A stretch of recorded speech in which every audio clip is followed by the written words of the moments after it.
So welcome to Sweet Dreams, tips and ideas and strategies for making your sleep more restful, some ideas for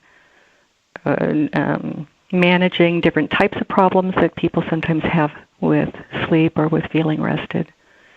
What I would like to do is present a little information here for about 5 to 10 minutes.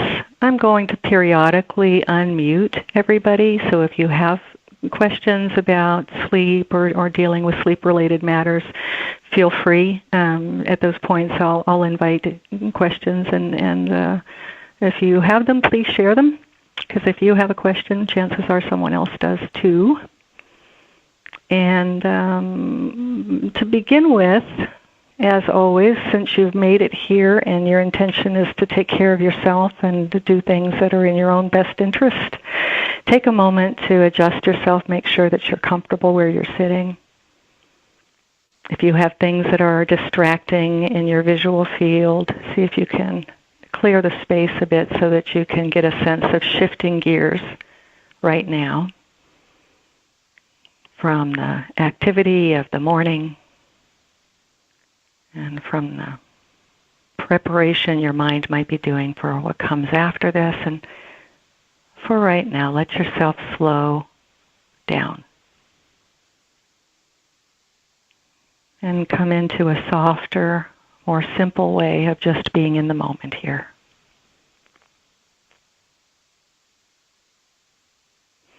The information I'll offer is for you to let flow through you. So my words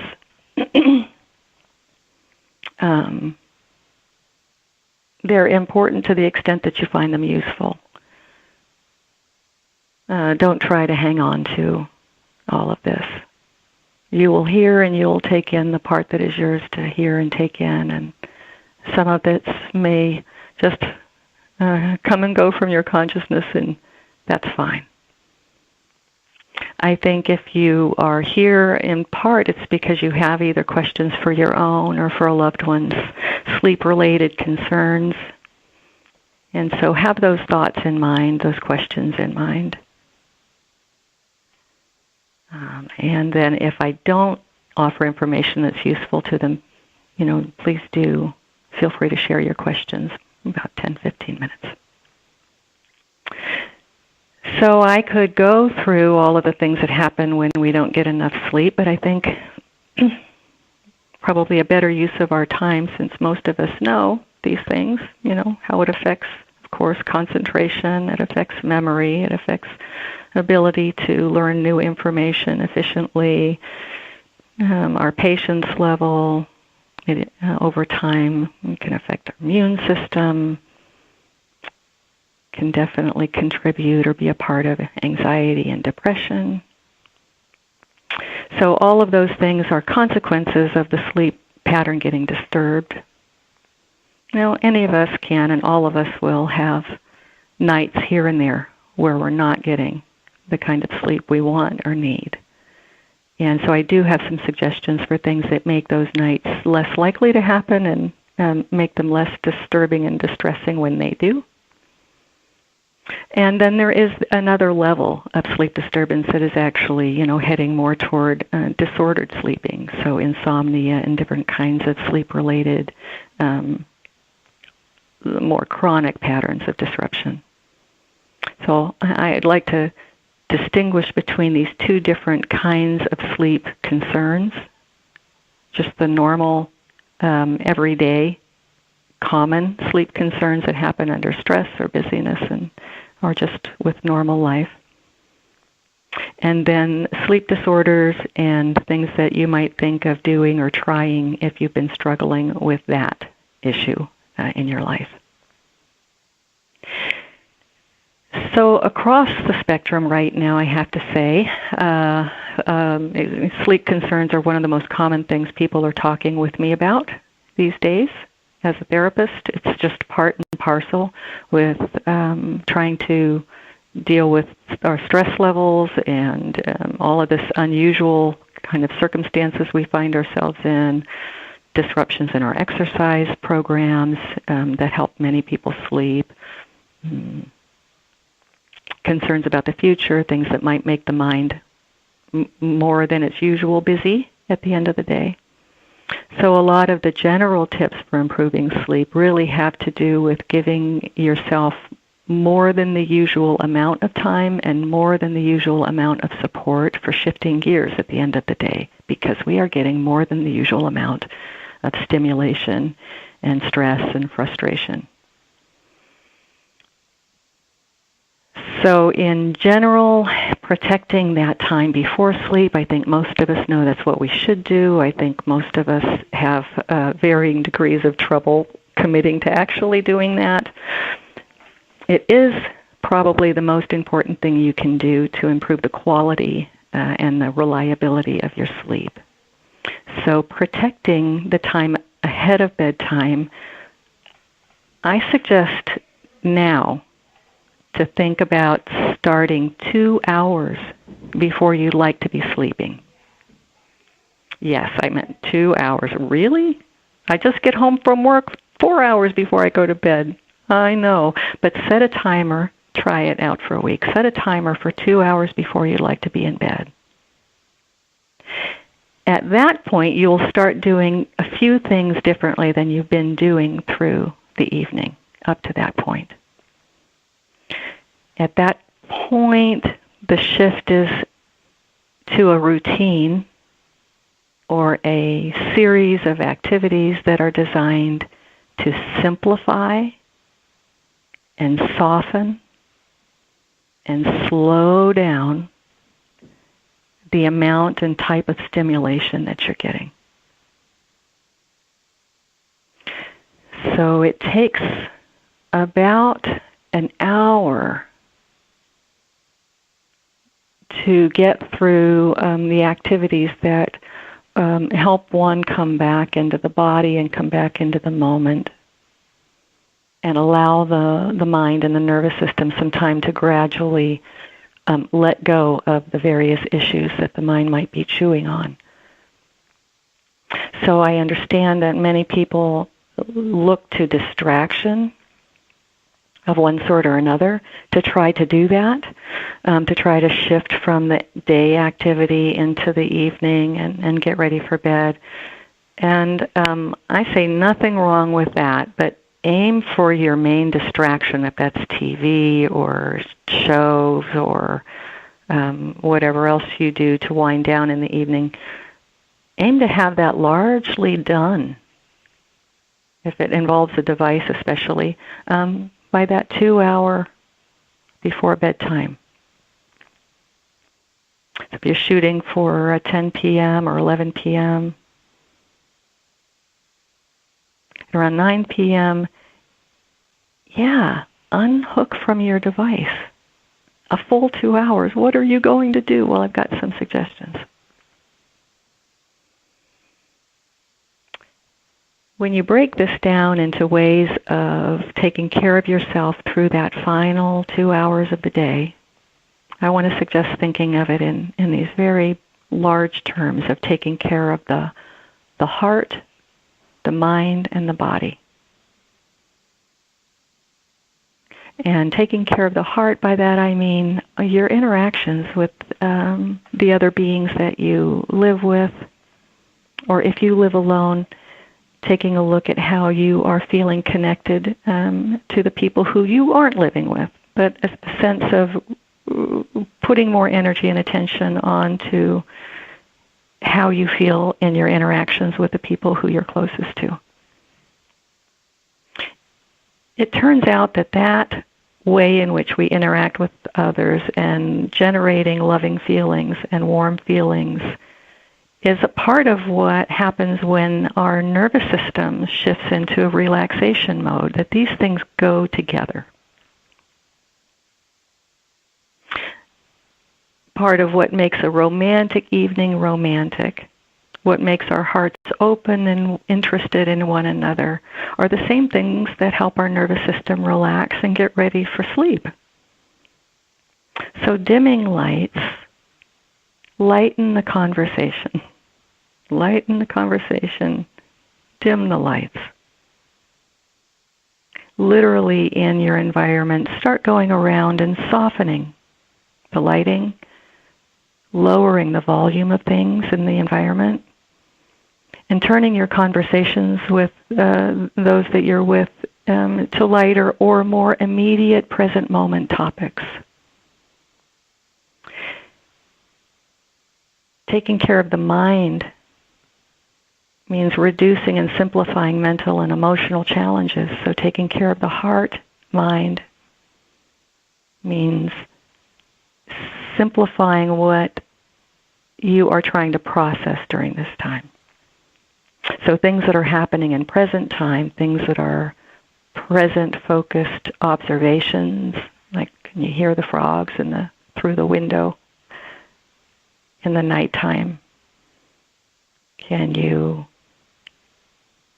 notice what it's like to sit with your loved one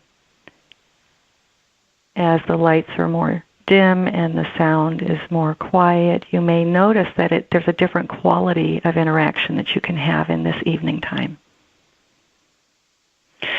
So softening and warming the interactions, dimming the lights, reducing mental and emotional stimulation.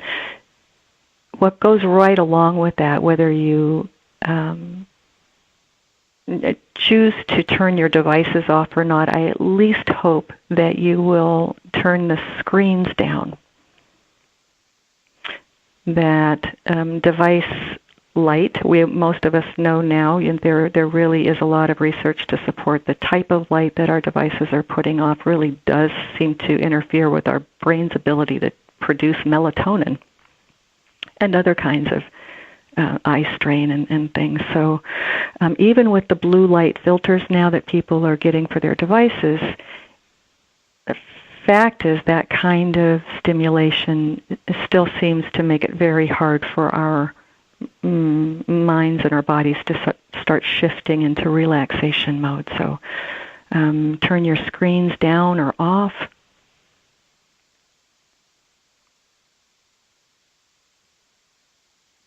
If you want to read, how about a book?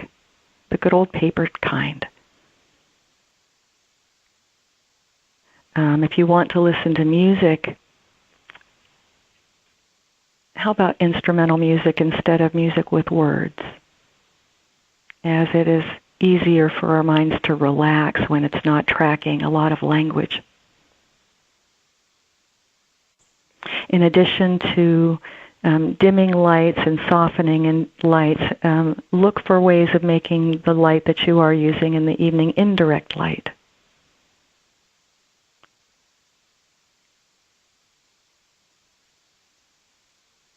And as of 1 hour before bedtime, remember that it's called a bedroom for a reason. Make sure your bedroom as of 1 hour before bed is now a bedroom. It's not your office. It's not the laundry room. It's not the family room or a movie theater. So protect that physical space as well. I know a lot of people working from home now are having to create workspaces in various places, and that may include your bedroom. So if there are work-related things out and about in your bedroom, try covering them. Literally throwing a sheet over them, putting them away in drawers if you can. Try to remove visual stimulation that's from the daytime life, so that your bedroom becomes a place where you really go just to rest.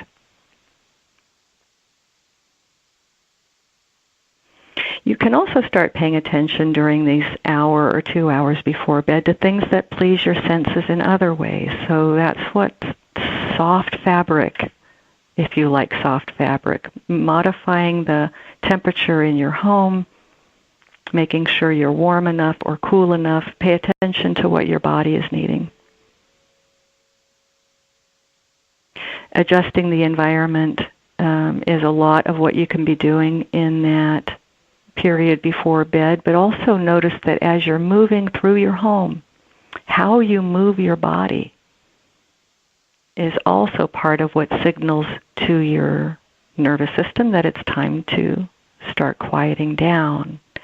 So start slowing the rate at which you move through your home. Walk a little more slowly.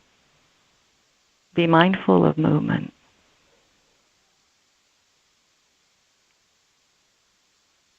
And of course, paying attention to the feeling and the movement of your breath in your body.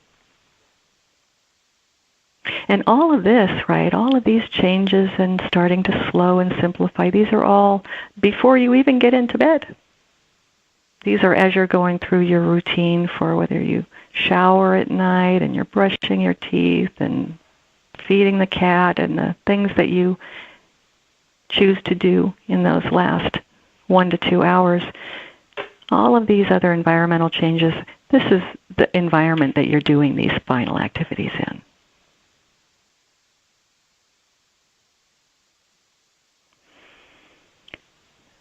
So the setup of bed really can set the stage for having fewer difficulties falling asleep. But let's just say you do all of that and you do still have difficulty falling asleep. So I give people a couple of suggestions for this. Spend 15 to 20 minutes once you get into bed being ready to fall asleep. There's nothing else you need to do.